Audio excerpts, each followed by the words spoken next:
Hey there, welcome back to our channel. In today's video, we'll be sharing a complete guide on how to forward a community message to your status on WhatsApp. So, let's get started. Step 1. Begin by opening WhatsApp on your Android device. Step 2. Once you're inside WhatsApp, tap on your community and navigate to the Announcements section.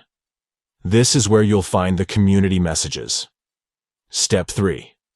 Select the specific message that you want to forward. Simply tap on it to open the message. Step 4.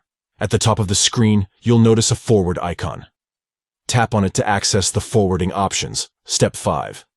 From the forwarding options, select My Status.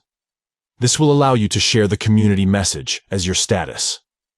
Step 6.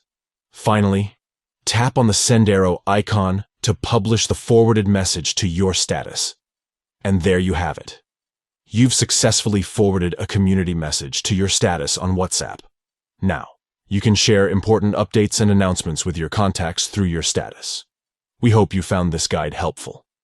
If you did, don't forget to give this video a thumbs up and subscribe to our channel for more informative tutorials. Thanks for watching, and we'll catch you in the next one.